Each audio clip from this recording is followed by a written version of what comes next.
مشاهدين، أسعد الله مساءكم بكل الخير وأهلا ومرحبا بكم، ولقاء يتجدد دائما بالريشة والقلم. بالريشة والقلم بندخل مع بعض عالم الإبداع، عالم السينما والمسرح، الكتابة والرسم. أهلا بيكم معانا في عالمنا.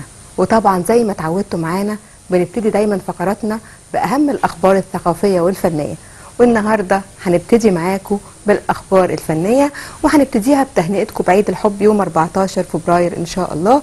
وبهذه المناسبة يقيم أمير الغناء هاني شاكر حفلته الغنائية الكبيرة بدار الأوبرا المصرية على المسرح الكبير، وده هيكون يوم 16 الخميس إن شاء الله.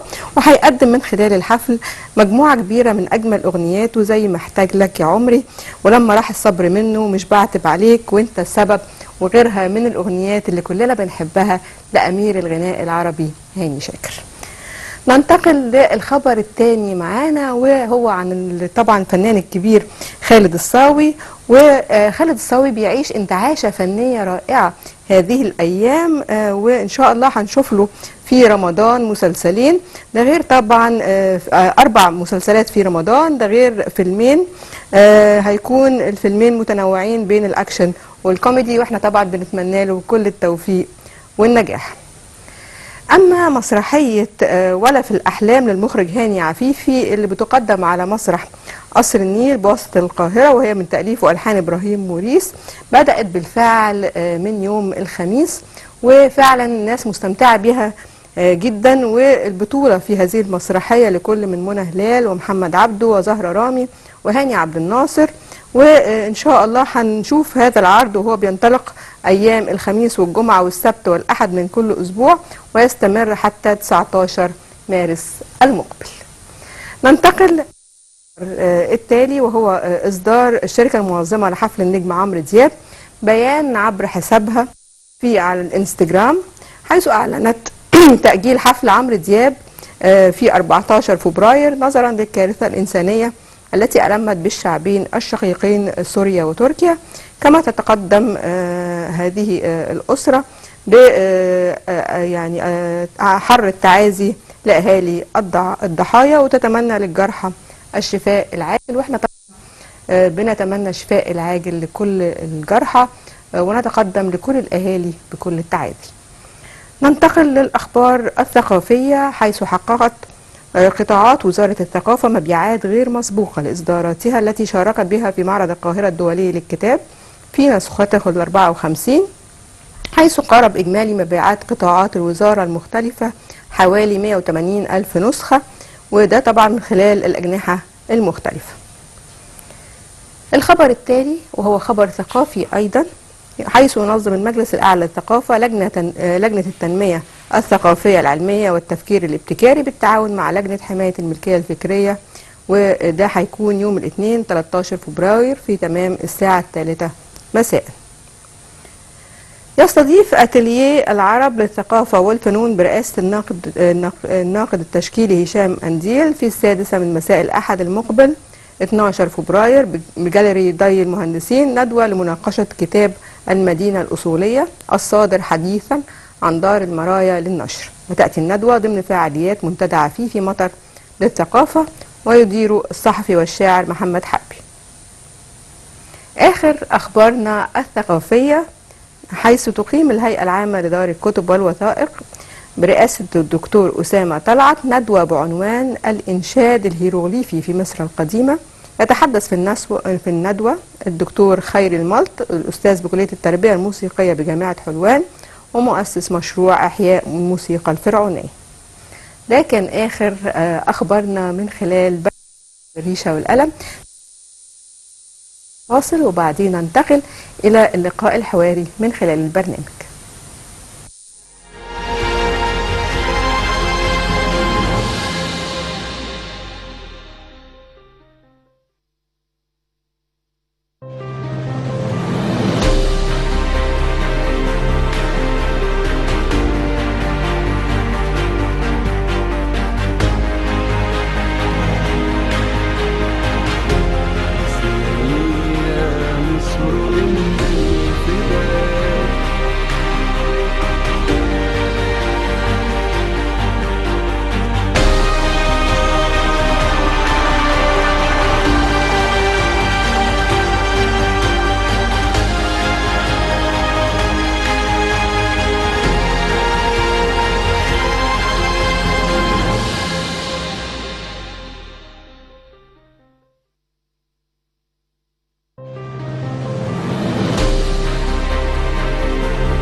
عودة مرة أخرى من خلال برنامجنا بالريشة والقلم، ونستكمل معاكم فقراتنا باللقاء الحواري، وبيسعدنا ويشرفنا إن احنا النهاردة واحنا بنتكلم عن أدب وشعر المهجر أن يكون معنا الكاتب والشاعر والفنان التشكيلي أحمد مرعوة. أهلا بحضرتك معانا.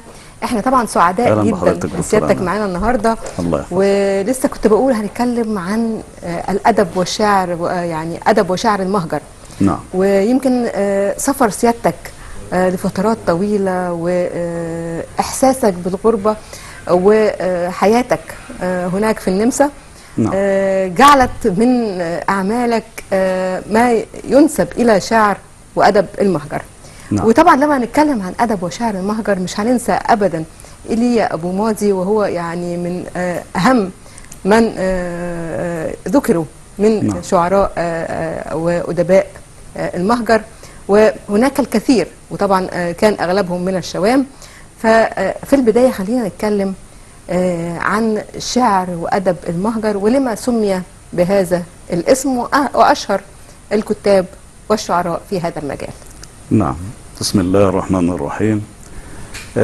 أدب المهجر أطلقت هذه التسمية على أدب المهجر لأنه شعراء دائما الهجرة أو هاجروا إلى بلاد خارج الوطن، وأكثرهم من الشوام، الثلاث دول، سوريا ولبنان، والأكثر فيهم لبنان. وأكثرية الهجرة كانت إلى الولايات المتحدة. وطبعا هم أسسوا جماعة القلم سنة 1920.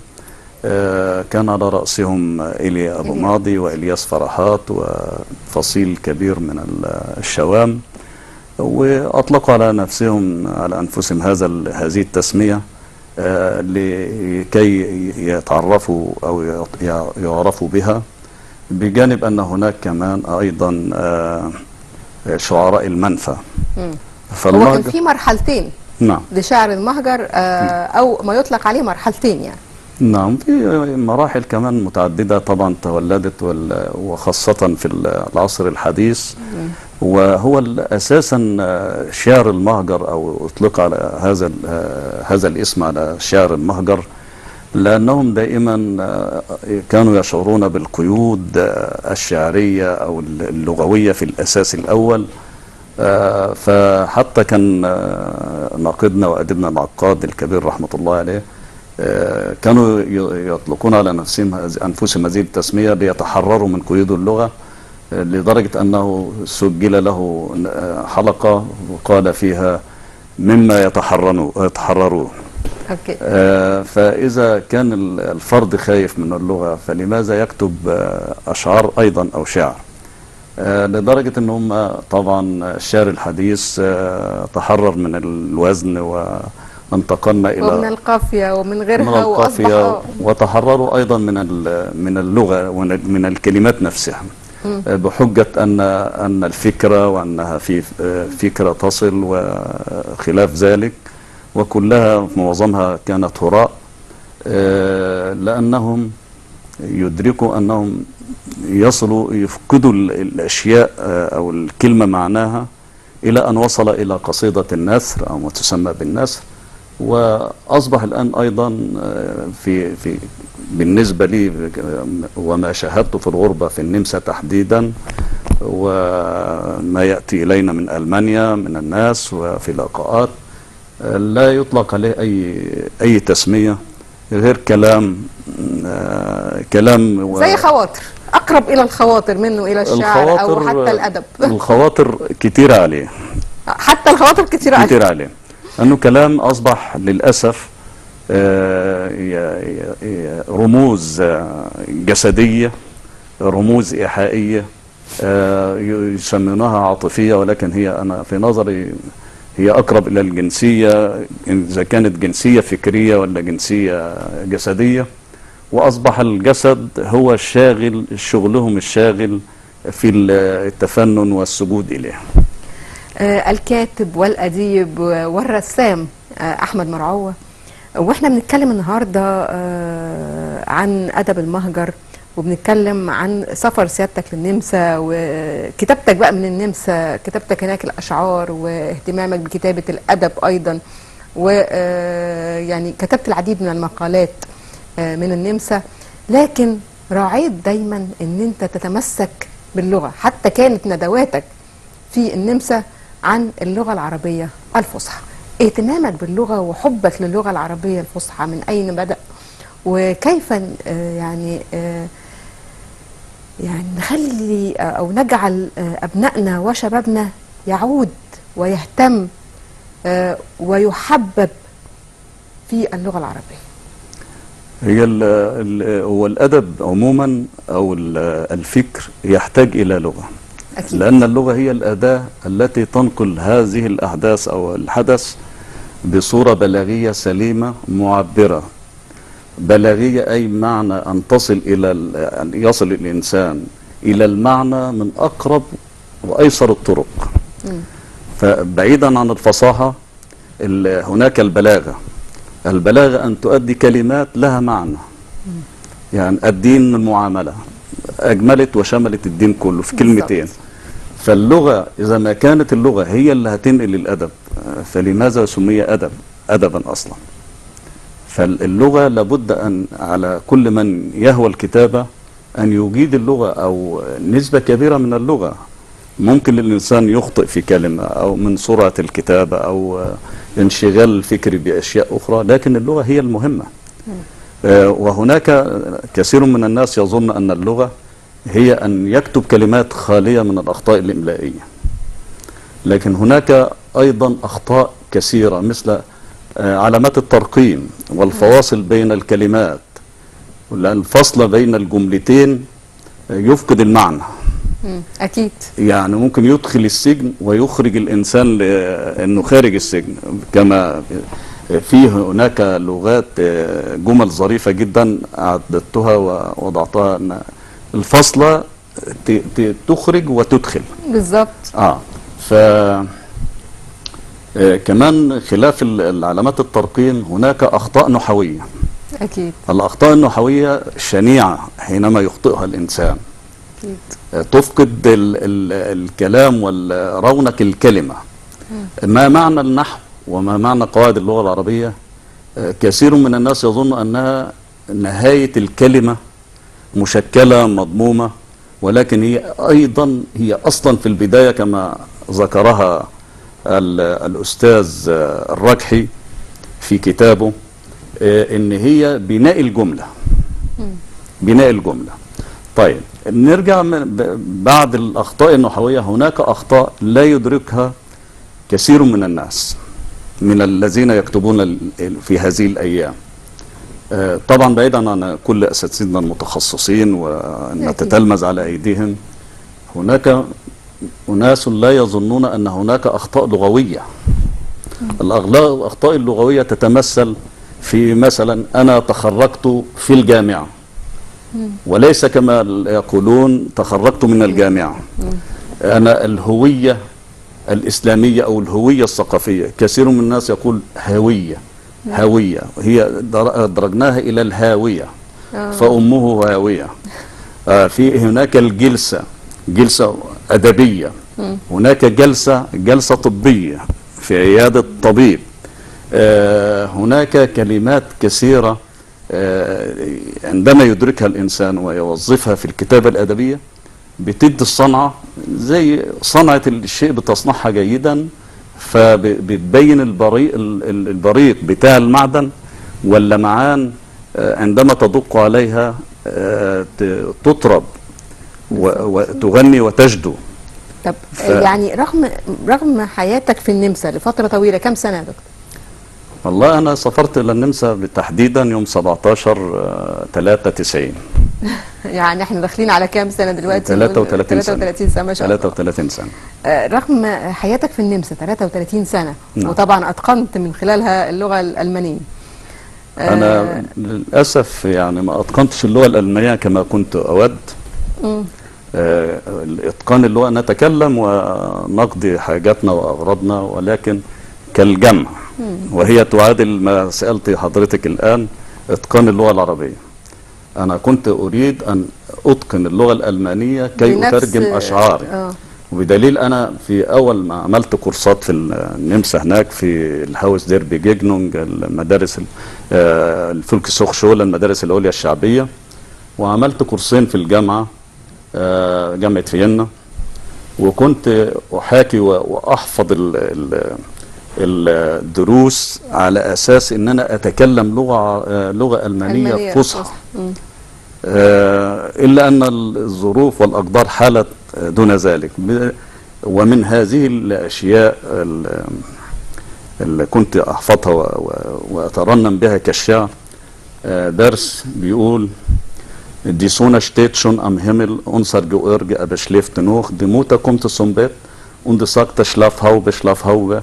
Rasch aus dem Nest, schläft nicht so fest, schau zu uns her. Niemand schläft mehr, da nur allein. Und die George hat die Augen, schlägt auf und springt von dem Bett und sieht sich an und zur Schule gehen und die Mutter zufrieden. هذه المقطوعة كنت أغنيها وأنا بحفظها أيام الصبا، أيام كانت الذاكرة حاضرة. بتحكي عن طفل أمه، وهذا ينعكس علينا الواجب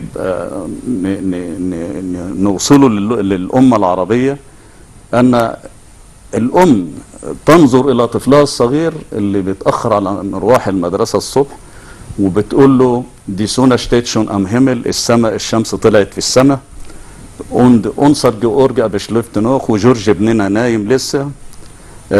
بشلافهاوبه شلافهاوبه، طاقية النوم اللخمة. راش اوز دي النست، اخرج من العش اللي انت عامله او الوقت. شليفت نشتي سو فيست، يعني ما تنامش بعمق كده. شاو سو انسهير، بص حواليك كده وتلفت. نيماند شليفت مير، ما حدش لسه نايم لدلوقتي الا انت. جورج ازح من على السرير، قفز من على السرير، وعشان يرضي امه وهو بيفتح في عينيه بالعافيه، كل اللي حاول يعمله عشان يرضي امه ان يلبس نفسه اللبس بنفسه وجري على المدرسه سو شولي جيجانجن وندموتها سوفريد. دكتور احمد، خلينا بقى ننتقل الى الشعر العربي. وبرضه ما جاوبتش على سؤالي: سبب حبك للغه العربيه بهذا الشكل اللي خلاك رغم سنين الغربه 33 سنة ويعني إتقانك لغة تانية، أو يعني ممارستك الحياة بلغة تانية عموما، نعم. إن أنت تظل على حبك لهذه اللغة وإصرارك على يعني الاهتمام باللغة العربية الفصحى.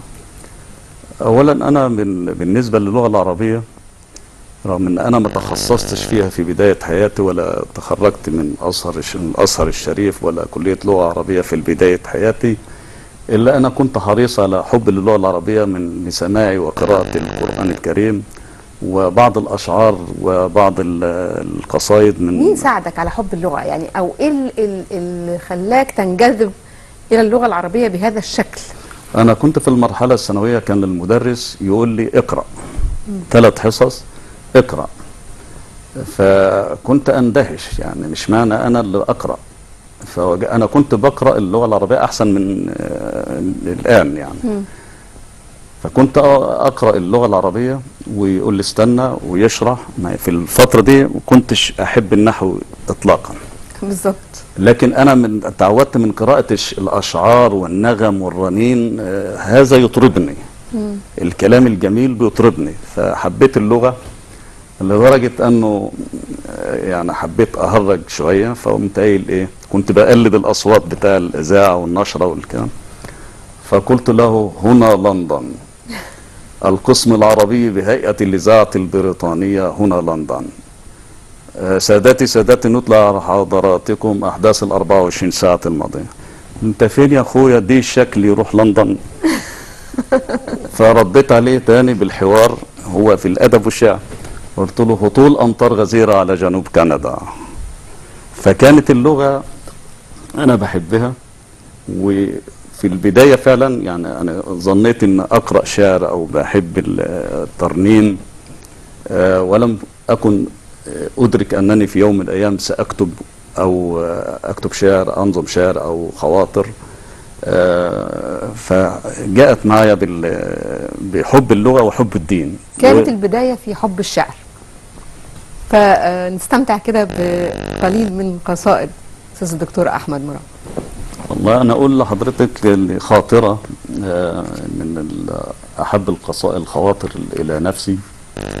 هي كانت البداية الشعر وبعدها خواطر وبعدين بداية الشعر، أحببت بعد كده المقالات أو العمل الأدبي. نعم، خواطر، وبعدين وجدت نفسي أن هذا يضيق بما أعبر عن بما يدور بداخلي، فبدأت أكتب المقالات لأنها لها متسع، يصل المقال أحيانا ل7 صفحات، إلى أن وصلنا في الآخر إلى كتابة الأبحاث العلمية. طبعا المقالات اللي كتبتها جمعتها وعملت منها كتاب 470 صفحة سيطبع الآن في هذه الأيام إن شاء الله، إن شاء الله. اسمه التيارات المنحرفة وآثارها السلبية على المجتمع. كنت هناك في الغربة العين المطلة على الأحداث يعني. حتى لما عملت رسالة الدكتوراه اسمها الاستقامة وأثرها على الشخصية المسلمة في الغرب، هي هذا العمل الآن يشدني، اللي هو الموائمة بين الإسلام وما يدور في الغرب، وعمل معادلة مقاربة وتبسيط الأمور حتى يفهم ديننا بالفهم الصحيح والمقصد اللي هو اللي ربنا سبحانه وتعالى قصده من ذلك.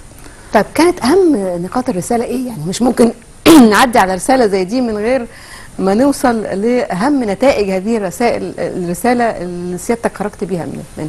سؤال جميل، وأنا طبعا رسالة ممكن أقراها من الورقة في المقدمة بتاعت الرسالة أو الخطة بتاع الرسالة. هي بتدور، أنا عملتها الاستقامة وأثرها على الشخصية المسلمة في الغرب. قصدت من كل مسلم وغير المسلم أن يكون مستقيما في البلد المهجر، لأن هذا البلد مستضيفنا، حتى لازنا الجنسية هو مستضيفنا. بالظبط. وانتوا صورة الإسلام، يعني انتوا اللي بتعكسوا صورة الإسلام هناك. نعم.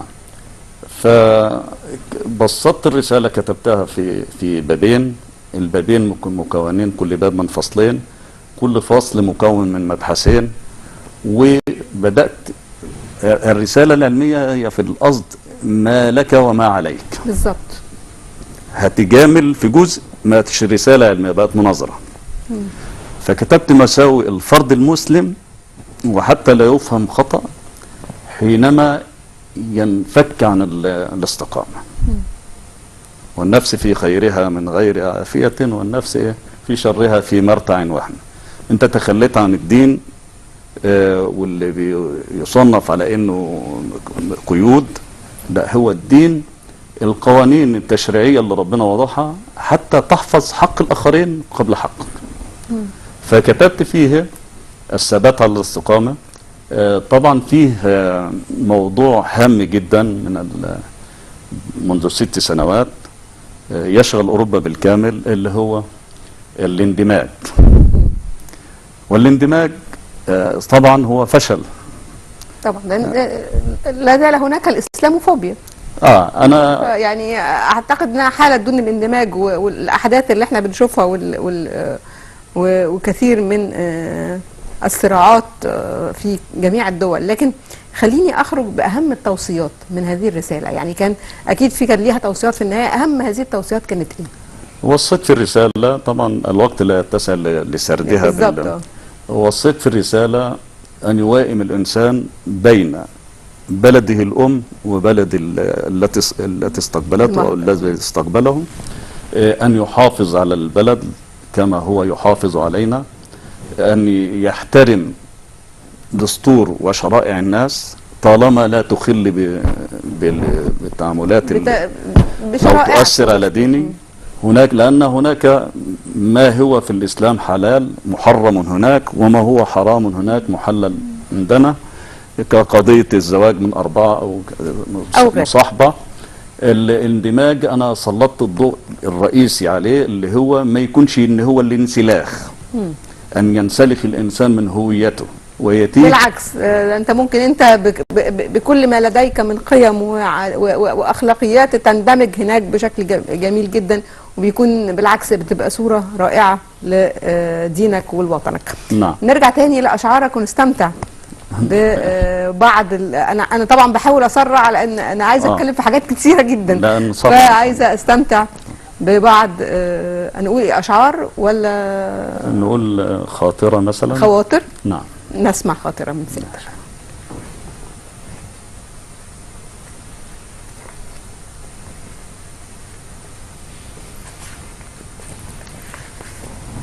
دنيا كلما أبحرنا فيها دفعتنا العوائق بعيدا عن الهدف، فنذوب في زخم الحياة المليئة بالصراعات وكثرة الندم، نتجرع كأسا مليئا بخيبة المقصد وعدم بلوغ الأمل، نتجرع على قارعة الطريق ونهزي بحزن شقي عابث، غناؤه حسرة وندم، شجن وألم، ارتياب وقلق، خوف وحذر، والنفس تتأوه والفم لا يتفوه، والجسد لا يستطيع حراكا بعدما هده السير والمسير. هذه عبارة عن معاناة للغربة، والإنسان هناك مش كل الناس شعراء ومش كل الناس أدباء، يكبتون الآلام في داخلهم ولا تخرج ولا يستطيعون التعبير عنها. أستاذ الدكتور أحمد مرعو، ونحن نتحدث عن الغربة، تأثير الغربة على كلماتك وأشعارك، هل ظهر في بعض هذه الأشعار بشكل أكبر؟ خلينا نسمع حاجة كده فيها يعني حاسس فيها بتأثير الغربة فعلا. ماشي.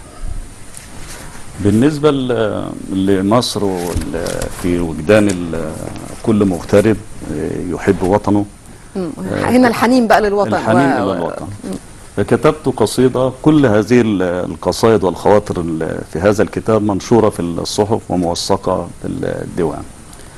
عدت إليك يا مصر، أحبك حبا يقاوم الرياح بلا إخفاق، يسير في الزحام دون اختناق، حبك جميل المعاني مفعم بالأخلاق، طاهر وعفيف يذيب وجدان العشاق، ذابت فيه الأحلام والأماني والأشواق، شربت من فيض عذوبته كل الأذواق، حبك هامت فيه المعاني وحركت المشاعر، فما وجدت نفسي إلا في الخيال الساحر، خيالك بحر هائج الأمواج سائر، ليتني أحتضن بشاطئه أنا الحائر، أحببت فيك الخلق ثم الجمال الباهر، شاطئك محفوف بالورود والريحان، بستانك ربيع فيه الجمال بالألوان، ألوانك طيف يبهر الإنسان، زهرتي أيقظت مشاعري كفنان، قلبك سر الحب بحر الوجدان، طائرك الجريح يرفرف في العنان، يستمد طاقته من نبع الحنان، يرفض السقوط ويأبى الإذعان. الله. خلينا نتكلم كمان عن الأدب أو أدب المهجر بالنسبة لك. هل يعني اكتفيت بس بكتابة يعني مقالات، ولا انتقلت بقى إلى كتابة قصص كاملة وأعمال كاملة من الأدب؟ انتقلت بعد القصائد والخواطر إلى المقالات، وأفرزت كتاب التيارات المنحرفة وأثرها السلبية على المجتمع، ما يقرب من 200 مقال. ثم كان أهمها إيه؟ أو أهم الموضوعات اللي تناولتها من خلال هذه المقالات؟ تناولت الموضوعات اللي هي الحرجة في الغربة، على سبيل المثال فقدان القيم عند البعض، الانحلال من الدين، الحلال من الأخلاق، السقوط في مرتع الرذيلة، إظهار الصورة السيئة للإسلام أو العرب بمعنى أصح. هل كنت في تناولك لهذه المقالات تتناول يعني كيفية العودة أو يعني كيفية الوقاية من هذه السقطات؟ ما هي كان يعني في الأساس الوقاية خير من العلاج، أو من حام حول الحمى، تحذير من بعيد، على أساس الإنسان خلي بالك خلي بالك خلي بالك. فخلي بالك خلي بالك دي عند بعض الناس بتثير الملل، وعايز يعيش حريته او العكس، أو يعني العكس. هو بيحاول يعمل العكس أو يعني بالظبط. فهي كانت عبارة عن توعية، و يعني مرات كثيرة أود أو كنت على وشك السقوط في موضوع معين وينقذني الله سبحانه وتعالى أكتب موضوع، الله. فكانت معالجة. وبعدها ربنا سبحانه وتعالى رضى عني، كتبت عالمية الحج، رسالة مكونة من 750 صفحة، اختصرناها في عالمية الحج وأثرها على الفرد المسلم. الله. ديت هذه الرسالة ناقشتها بتقدير عام امتياز من الدكتور محمود مزروع، وأثنى عليها ثناء حسنا، وسألني نفس السؤال اللي حضرتك بتسألي فيه: لماذا عند المناقشة كنا نناقشها على الهوى الإنسي، البرنامج الفيديو كونفرنس، فجلس يتكلم مع الدكاترة فين الولد اللي هناقشه، وأنا أمامه أظن أن يعني عمري 35 سنة، فبص قالوا له قدامك أنت؟ قلت له فقال لماذا اخترت هذه الرسالة في الغرب؟ هذا أيضا وكأن الدين في الغرب غريب يعني. فقلت له كما فعل شيخنا العلامة أحمد ديدات، ومحاكاة. ففي المناقشة، آخر المناقشة لما حبوا يدوني الدرجة، قال لهم ولد زي ده يعمل رسالة علمية بهذا الحجم وبهذه الطريقة في الغرب نعطيه امتياز من دون أن نناقشها. خرجت بعدها وأوصاني اعمل دكتوراه يا ابني. أنا كنت عامل 70 صفحة من الدكتوراه قبلها، بس لكن لا أستطيع أن أقول مين اللي هيناقشك ومين اللي جمع فعملت بعدها الاستقامة وأسرع على الشخصية المسلمة في الغرب، وهو ده موضوع الحوار اللي حضرتك كنت تقصديه. هي تعتبر رسالة كمراسل صحفي، أو كما المراسلين الدينيين اللي بيسافروا يشوفوا البلاد الإسلامية ويعودوا، ففيها كل الموائمة ما بين الشرق والغرب، بلد عالجنا وصرف علينا نحافظ عليه، نقدم صورة حلوة. وفي ناس كتير بتأسلم، يعني بيأسلم نتيجة إيه؟ نتيجة الحوار.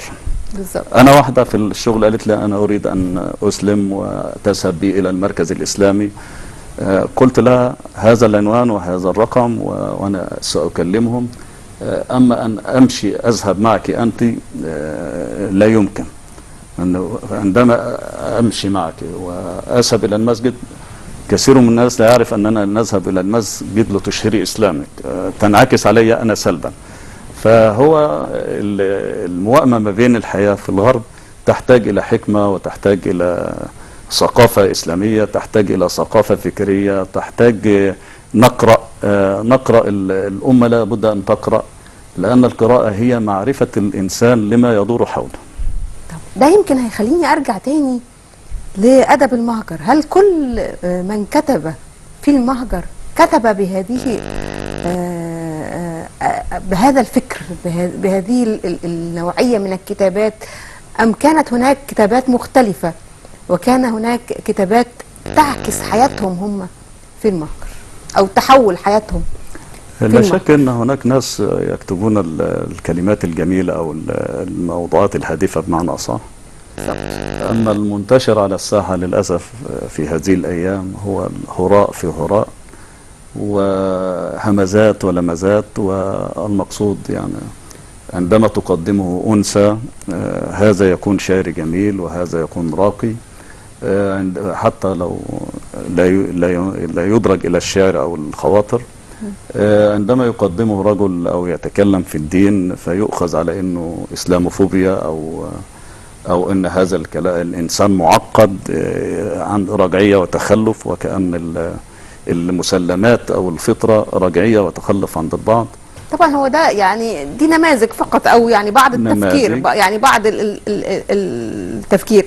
لكن لو سألت حضرتك عن أهم ما قرأت مثلا من شعر أو أدب المهجر وعجبك وفعلا اتخذته نبراس، أنا في عجبني حياتك؟ فترة طويلة جدا في أدب المهجر. يعني كنت أقرأ لميخائيل نعيمة مم.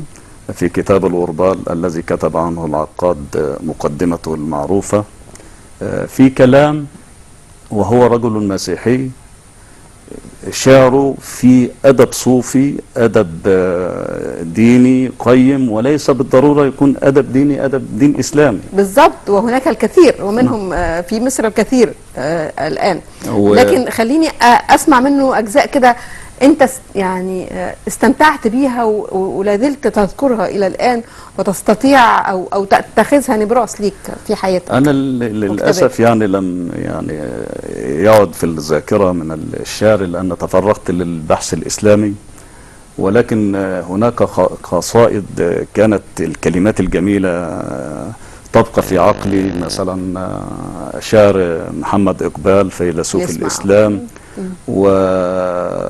وقصيدة كمثلا دخلت كل البيوت حديث الروح للأرواح يسري بلا عنان، والجسم الإنسان يصيبه القشعريرة حينما يسمعه. والسيدة أم كلثوم رقت وأضافت إلى الأشعار كلها الجمال كله.